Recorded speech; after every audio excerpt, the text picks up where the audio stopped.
What's up? What's up, everybody? Hello, everyone. Welcome to another edition of FIRE15. FIRE15. Yep. And I'm Doc. And I'm PJ. And we are going to have some fun today. Yes, we We're gonna have are. some fun. So You forgot your little intro. Oh, every time I say it, it make you uncomfortable. But the fine, the beautiful, the glorious, the we'll, illustrious. No, because we'll hang up and you be like, attractive. oh, we gotta re-record it. I didn't do my intro. The fine. No, you don't have to. I'm just letting you know. Oh, I'm going to do it. While we live, so when we hang up, you won't be like, oh. I said hang up like we're on the phone. Like it's we're fine. on the phone. Like we're on the phone. It's going to be a good one today, guys. Yes. So we're talking about today the 5 love languages. 5 love languages. And some people don't like the 5 love languages. Okay, go ahead. Go ahead, sing. I can't sing, but I can hum. It ain't you, baby. I ain't got you. Some people want diamond rings. Okay, stop. Some just Stop. want everything. Stop. Okay, all right. That's what I'm not one of But them singing. everything. Okay. Means nothing. Okay, I'm done. It's like on cue, like I'm ready to go. I can't sing, but I do. But I ain't one of those singers. Everybody can sing. No, they can't. No. No. Like singing is just like Everybody has the ability. Activity, right. right. Everybody has the ability, but everybody's sing. ability don't sound good. Facts. Okay. But it's a joyful noise unto the Lord. So. Yes, I mean that's that right, wasn't that's that right. was not a joyful noise. No, it was not a joyful noise. It hurt me. No, I'm saying like that wasn't to the Lord. What you just saying? Alicia Keys wasn't to the Lord, unless you were singing that to him. Yeah, Lord. Some people want it all, but I don't want nothing but you. Okay, for real, y'all. 5 love languages. You're talking the 5 love Gary languages. Chapman is an author of a book called The 5 Love Languages. Fantastic book. It's a book that we recommend to our people that we do premarital counseling with, you know, counseling just in general. Yeah, it's a good book. Because it's a book about getting to know yourself a little bit better. And I think if you want to be the best version of yourself, you have to know. Right. You just have to You know. got to know you. Because I believe insight is, you know, almost inconsequential if you don't have strategy to go with it. Correct. And so having an insight about the 5 love languages is moot point if you don't have the strategies to bring more of that out of you. And the book is a great read. It's a great read, a really good read. Some people don't like the 5 love languages, and I'm gonna talk my talk for a minute. I'm gonna talk my talk. Here we go. Y'all ready for this? Some people don't like, and I'm looking at this camera right here. Some people don't like the 5 love languages because they say, "Oh, it's not scientific." Why are you talking like that? Why's your voice? Because that's what they say. Okay. When they say something crazy, it's not scientific. But they say that, and it's like you don't trust science, no way. But anyway, say how you really feel. No, I'm not gonna say that. But some people Plant say scientists. Yes, some people don't like it because they say, "Oh, it's not a scientific fact." But I believe God gives us and gives people insight. I do too. About certain things because we never know all the things of God. But I think that He gives us insight to some things to help us know more about ourselves so that we can be effective. But regardless of if it's science or not, it's a great book. It is. That helps people. It's helped us. It has. Yeah. And we're finna tell you how. Yes, that's right. So 5 love languages, what are they, woman of God? Physical touch. Quality time. Acts of service. Gifts. And words of affirmation. Bam. It's 5. Say it again for the people in the back. Physical touch. Or should we just put it in the description? Quality time. Acts of service. Words of affirmation. Gifts. Yes. Yes. So, what are yours? Oh, I was going to ask you first. Ladies first. Rock, paper, scissors. We're going to rock, paper, scissors, shoot? Yep. All right.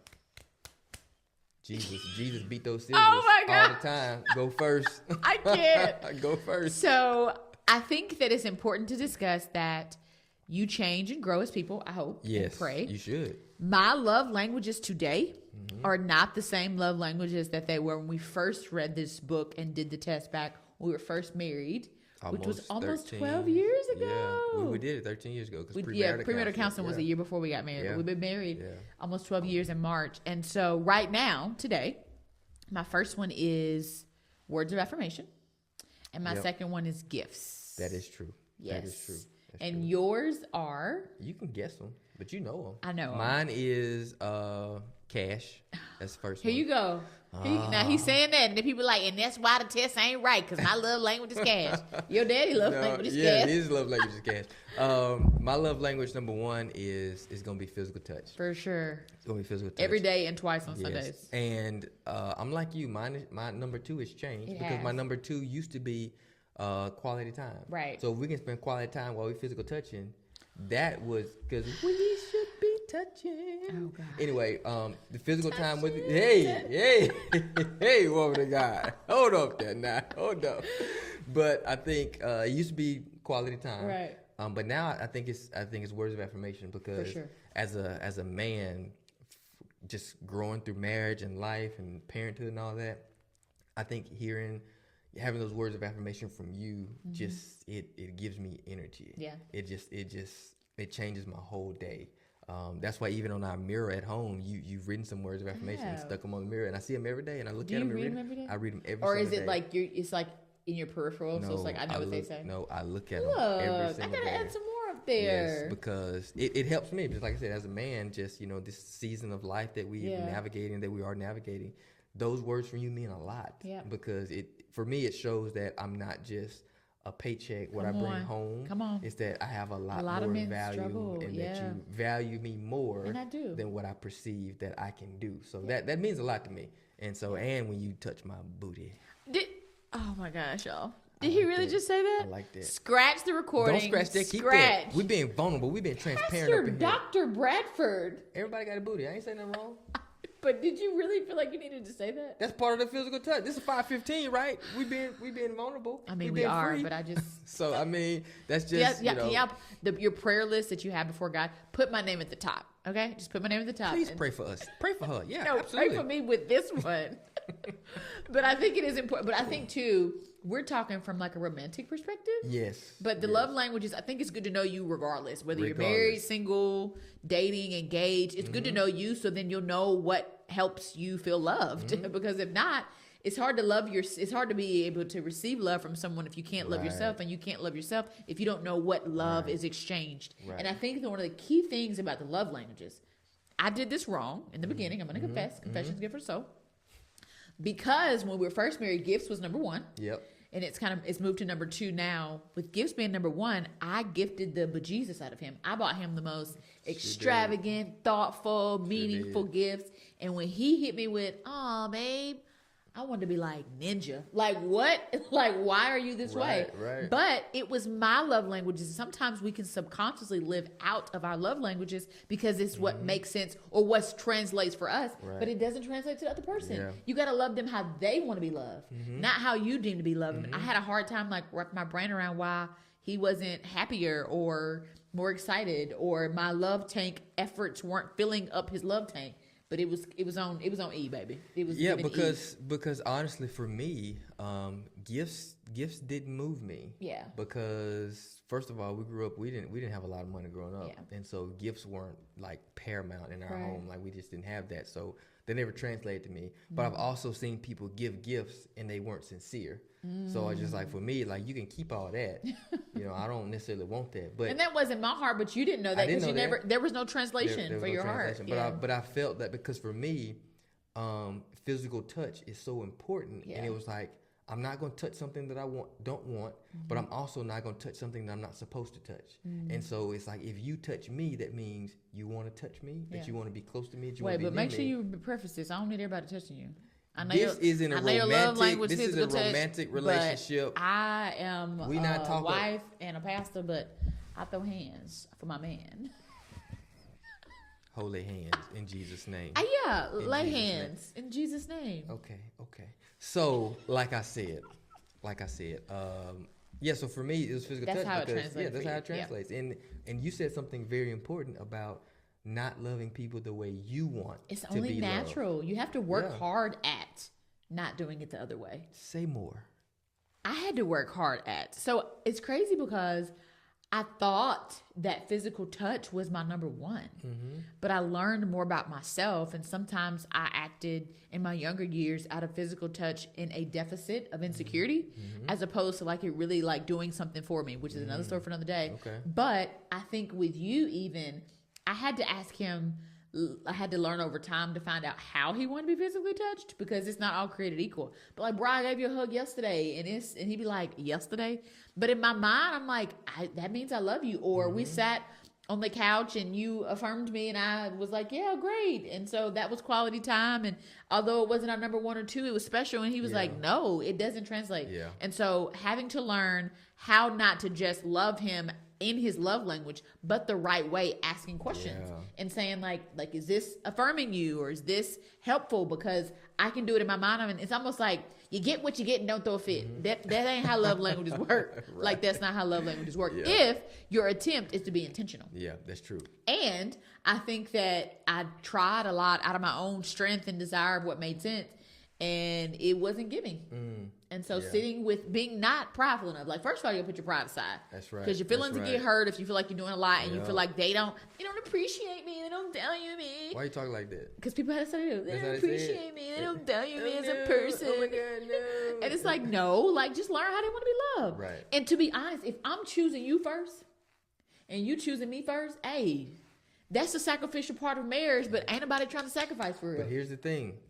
If it's that much of a sacrifice to love someone the way they need to be loved, you need to ask yourself, why am I being so selfish? Now, we're not talking exploitation. Right. We're not talking about that. We're not talking about that. Yeah, no. But if it's so painful for me to recognize and give you what you need based on how you are wired, why is that so tough? Yeah. Why are you so selfish? Yeah. And I think I had to pull back some personal like trauma layers to figure out like, what's the big deal? Like, why does it matter? And that was hard too, because again, it was about my own personal stuff, and I wanted to make it be like, well, you just need to be okay with such and such. It's like, well, no, he's not asking for anything too much. He ain't asking me to, I won't get explicit. Don't get into it. He's not asking for that much. And so what is it on the inside of me that I can't, love him in that particular way? And mind you this now, remember when we first got married, we had a list, baby, a notes app list of gifts that I liked because he tried in his... I'm a horrible gift giver. Let's just call it spade a spade. I'm a scientist. I'm not a creative in that way. So listen, y'all. Like when I go to the grocery store, if I have a list, I know I'm getting what's on the list. And I'm getting what's on the list and some other things because we're going to need other things. And if it's not on the list, but we need it, guess what? We're going to go back to the house. We're going to make another list, and we're not going to edit the list while we're in there. That's just the type of person I am. So that's why I need lists. That's how I function. And it helped. And at first I felt weird because I'm like, you don't know me well enough to be able, but I'm like, we were married 5 minutes. But even in time, like over years, as my interests change and my, the things that I desires change, like we keep the list active. Like, and I like surprises. So when I got it, I was surprised at the timing. I didn't know it was coming, but it was meaningful. Why? Because it's something that I appreciated. And so there's nothing wrong with that. Right, Expecting a person to read your mind and know all the things. And over time now, there's things that that you like, know I appreciate. Or I'll mention it in passing and you'll make a little note on the side outside of our list, so I won't know that you are keeping notes with that. But it takes intentionality is my point. And if it requires having conversations and being like, well, what do you like? Let me not assume. Like, it's okay. I feel like I don't know you well enough. Well, let's sit down and talk. Right. Don't take it personal and be all in your feels and stuff. So just sit and talk about it. Yeah, and then you mentioned something and that Pastor Darius Daniels said. Oh, yeah. Who's the GOAT, by the way. And he is the GOAT. You say it better than me, so I'm going to let you say it. He was talking about how inside of marriage, if there's something that your spouse needs, desires, would like to have, it is our responsibility as the other partner to do what it requires to learn the skill, to change, to morph, to grow, and not just be like, that's just not how I'm wired. That's just not who I am. God didn't make me that way. And in all transparency, I lived in a season of like, that's just not me. And he suffered because I wasn't willing to say, okay, well, that's not me naturally. But God, what he's asking is not sinful. It's not immoral. It's not illegal. Why can I become more of this so that I can serve him better? Yeah. But it had to be a selfless act to say like, I'm willing to change in this way or grow in this way or learn what I can do to be better for him. Yeah. And if everybody's moving like that, like it's a win. Win. Oh, sorry. But I think that you have to be considerate of that. But I'm going to be honest and say that I wasn't at first. I'm like, bro, I'm just not wired like that. This is not who I am. And you're doing too much. You're asking for too much. It's not an easy thing to do. It's not. It's not an easy thing to do. But it requires work. It does. And work pays off. It does. And work is worth it. That's what I like to say. I say work is worth it. And I think that we're definitely in a better place today, marriage-wise, relationship-wise, love-wise. Our love tanks used to be on... they were so dusty because they were so empty because we weren't giving the right love. So I'm running on E, he running on E, and so it's hard to be sacrificial for somebody and you running on E. But that is true, and it's for I can only speak for men. Yeah, I'm not a woman, never been a woman, don't desire to be. Praise the Lord. And so, thank you for sharing that. Oh yeah, just clearing the air. But it's hard. It was hard for me to fill your love tank with the things that I know you needed when I felt like I wasn't getting what I needed. And I think that's part of the I think that's part of the sacrificial part of marriage. Is like, okay, even though I'm not getting what I feel like I need, let me make this deposit anyway. Wow. Let me make this deposit anyway, because when I withdraw, come on, I'm gonna want to withdraw. When I write a check, I want the bank to bounce. Not the bank. I want the bank. But I've heard you tell other just young couples, or particularly men, husbands, like, hey, bro, like, you ain't gonna try to hear this. They come and be like, man, she ain't doing this, she ain't doing that, da da da. And you like, hey, man, if we loving our wife like Christ loved the church, man, he came for her, baby, before she was anything. And so I'm gonna need you to sacrifice, man. But I feel like I've heard you talk about that. And he died with the hope. Come on. That we would be Jesus. Who he wants us to be. And as husbands, it's hard because if we're to love our wives as Christ loved the church, we're supposed to love her with and serve her with the hope that she would be one day how we desire for her to be.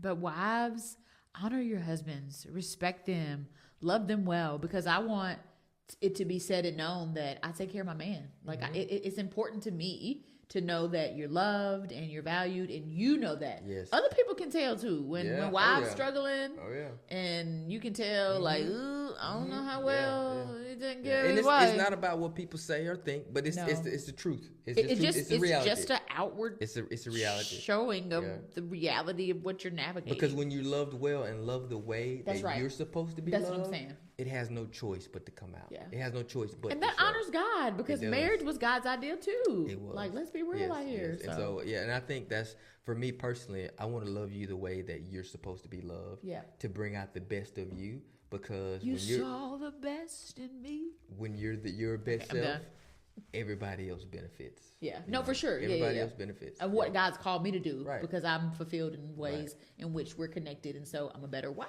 I'm a better mom, I'm a better pastor, coach, all the things. So I think you should go get the book if you hadn't read it. Agree. Go read the book, and maybe you read it. Read it again. Take the test again. See how you may have changed. Maybe you took it 5 years ago, 2 years ago. Healthy things live. Healthy things live. Living things change. Living things grow. Living things grow. And growing things change. Healthy things live. Healthy things live. Living things grow. Living things grow. And growing things change. Growing things change. So we should always be progressing, because if you're not growing, if you're not changing, then you're dying. And we don't want any relationship that we're part of to shrivel and die. Yep. So we got to make sure we put in the work, put in the intention behind it. That's time. That is time. Wow. We should name these FIRE20.